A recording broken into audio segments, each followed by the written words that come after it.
So it was just a couple of days ago that Blackmagic announced a brand new Blackmagic Pocket Cinema Camera 6K.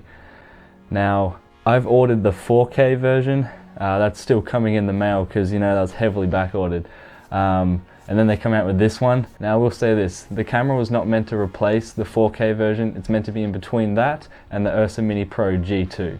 Now from what I've seen so far, the camera has a few highs and a few lows. I'll start with the highs first. So now the sensor size is a Super 35mm sensor with a resolution of 6144 by 3456. Now because of the Super 35mm sensor, they've been able to put EF lens mounts on it, so if you've got any Canon lenses lying around, you are able to use them on this camera now without any kind of adapter. Now similar to the 4K version, it's got 13 stops of dynamic range as well as dual ISO all the way up to 25,600, which is awesome. So it films at 50 frames per second at 6K.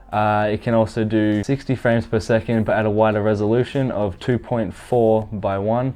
That's the ratio. And improved upon on the 4K, it can do 120 frames per second at 2.8K rather than just the 1080p, which was at the 4K version. And one of my most favorite things about this, it's true anamorphic at a ratio of 6:5, and it films at 3.7K at 60 frames per second. And it can film at 10-bit Apple ProRes all the way up to 4K in all formats, as well as 12-bit in Blackmagic RAW at every format up to 6K. And then pretty much everything else is quite similar to the 4K, so you've got your 5-inch touchscreen, it's got the same menu interface. It's compatible with all the same SD cards, CFast, SSDs with the USB-C on the side. It's still got the full-size HDMI port, and it can also take photos at 21.2 megapixels, although it is a cinema camera, so I would not get this camera if you want to take photos with it. Now I've just got two things here for the lows. One is it's still using the LPE6 standard Canon battery, which means it won't last long on a full battery. The Blackmagic 4K lasted about 35 to 40 minutes. This could potentially last less than that, but getting anything like a V-mount battery, that could solve that problem again, just like on the 4K.